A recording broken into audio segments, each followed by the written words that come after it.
Buenas tardes, Magíster Sara Rosales. Nosotros somos el grupo número 3, conformado por los integrantes Castillo Melanie, Castro Lisbeth, Castro Guadalupe, Pérez Marcos, Mesa Santiago y Yazán Tania.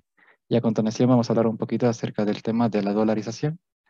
Vamos a empezar con una introducción en donde la dolarización básicamente fue un método que optó el Ecuador el 9 de enero del año 2000, la cual fue la salida tomada para salir de la mayor crisis económica y bancaria en la historia de nuestro país, en donde nuestro pueblo se encontraba en una masiva manifestación reclamando su dinero honrado, donde el gobierno de Yamil Maguad lo único que sabía manifestar es que jamás se incautará o se confiscará las cuentas bancarias de los ecuatorianos, lo cual no resultó ser más de falacias y promesas que nunca se cumplieron, por lo que los ecuatorianos decidieron salir a las calles a reclamar su propio dinero.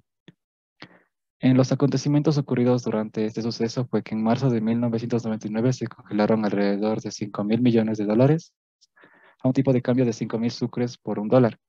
Los ecuatorianos fueron obligados a recibir este dinero con una cotización de 25.000 sucres por dólar, lo que fue la soportación de la mayor estafa hacia su propia economía. 7 años antes, en 1992, se había liberalizado el sistema financiero, en donde el Banco Central había asumido las funciones monetarias y cambiarias, y posteriormente se habían descuidado los mecanismos de control.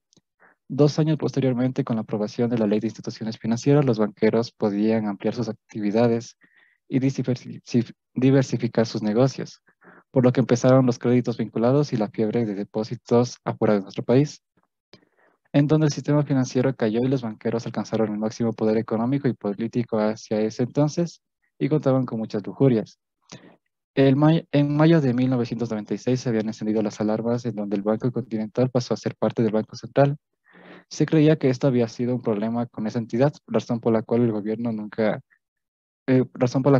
había actuado, en donde la pérdida total se presentó en el Banco Continental por alrededor de 105 millones de dólares, en donde posteriormente nuestro país pasaría a lo que eran las campañas electorales y que luego se conocieron que habían sido financiadas por propios banqueros. Tenemos como un ejemplo en donde el presidente del Banco de Progreso había desembolsado alrededor de 3 millones de dólares hacia el candidato Yamin Nawaz y que había formado parte del 27% de sus propios gastos en esa campaña.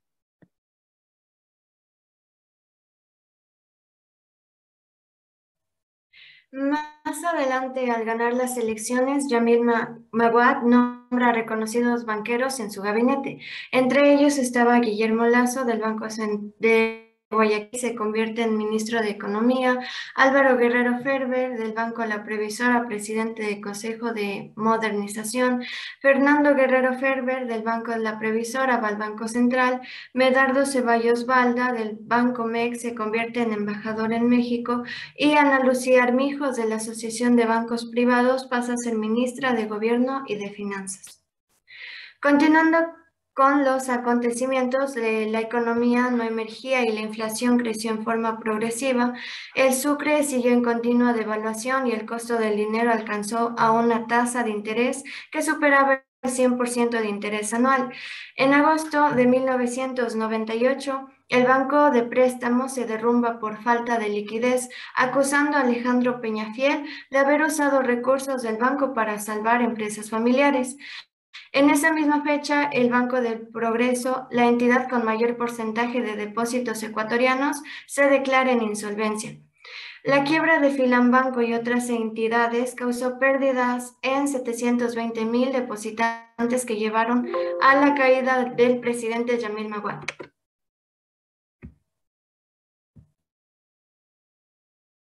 Ya. La dolarización del Ecuador. A finales de 1998, mientras el Banco del Progreso trataba sin éxito de ganar tiempo para conseguir la capitalización de Filambanco. Esta es una entidad bancaria de propiedad de los hermanos William y Roberto Isaías. Este empieza a derrumbarse y a delatar las más graves debilidades del control financiero ecuatoriano, y además hay el feriado bancario que sorprendió a millones de depositantes. Siguiente.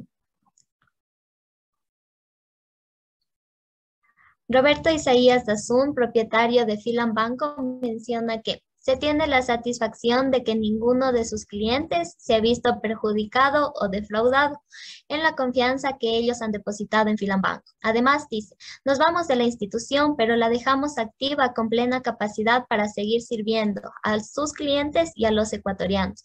Pero esto fue una mentira, ya que las personas perjudicadas de Filambanco fueron engañadas vilmente. Les mintió diciéndoles que era el banco más poderoso del Ecuador, pero los papeles no habían y el dinero no podían retirar, es decir, el banco se fue contra el pueblo.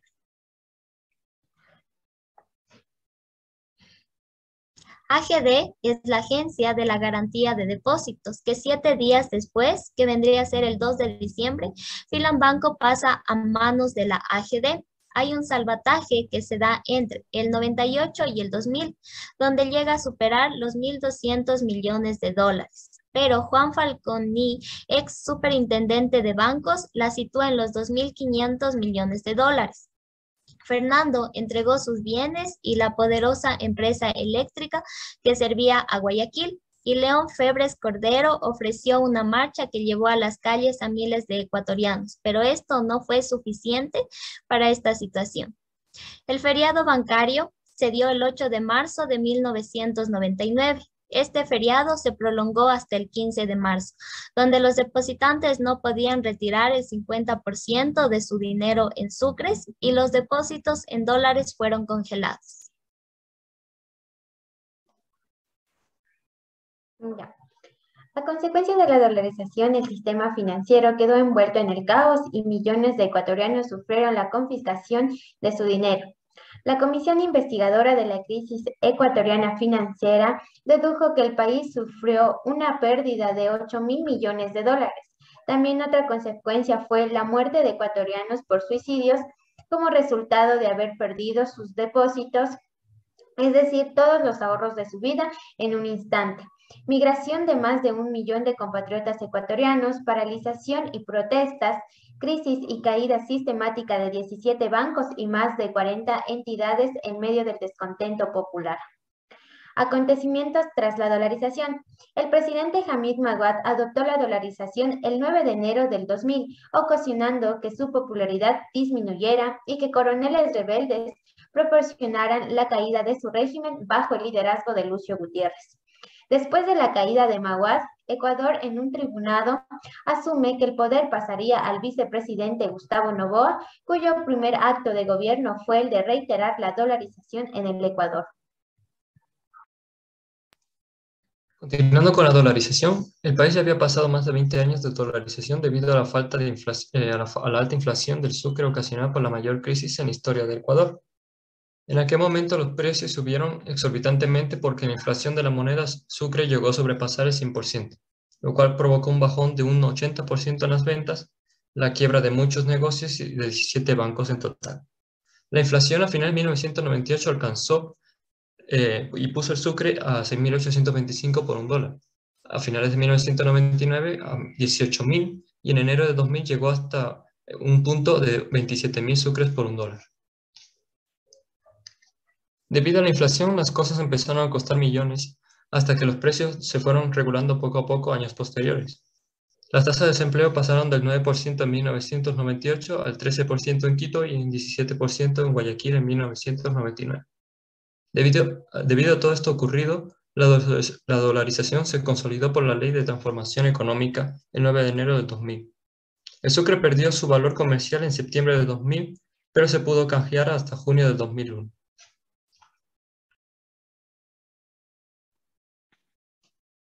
Aspectos positivos y negativos de la dolarización en un contraste de 2 décadas, 10 años después y 20 años después de la dolarización.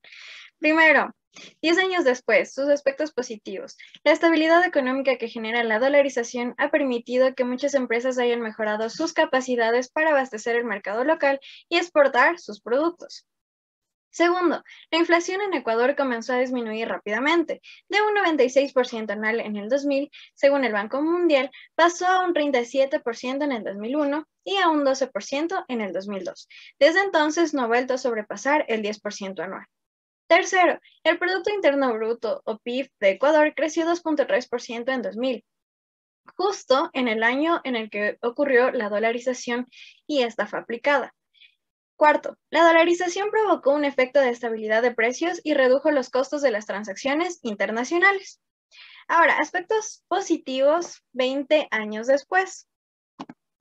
Primero, la seguridad que proporciona una divisa como el dólar ha logrado atraer a las inversiones extranjeras, siendo Ecuador uno de los destinos preferidos en América Latina y el Caribe, como son los inversionistas extranjeros. Segundo, la eliminación de costos de transacción y mayor integración económica y financiera con el país ancla que vendría a ser Estados Unidos. Y tercero y último, el control de la pérdida de poder adquisitivo de los salarios, la reducción de las tasas de interés, la eliminación de los riesgos cambiarios y el mejoramiento de la posición riesgo. Los aspectos negativos 10 años después de la dolarización. Primero, una pérdida de soberanía para el país en materia monetaria. Segundo, crecimiento de importaciones en desmedro del consumo de una parte de la producción local. Tercero, migración obligada por quiebre y desigualdad social en la economía familiar de los ecuatorianos. Cuarto, Ecuador no puede decidir si aumentar la cantidad de dinero en efectivo, debido a que no puede imponer políticas monetarias sobre una moneda. Ahora bien, estos aspectos negativos o también desventajas que ocurrieron 10 años después, también se han seguido manteniendo hasta la actualidad y 20 años después. Aquí serían los aspectos negativos. Primero, la deuda externa para mantener la moneda y la economía ecuatoriana pasó de representar un 12% a un 40% del PIB.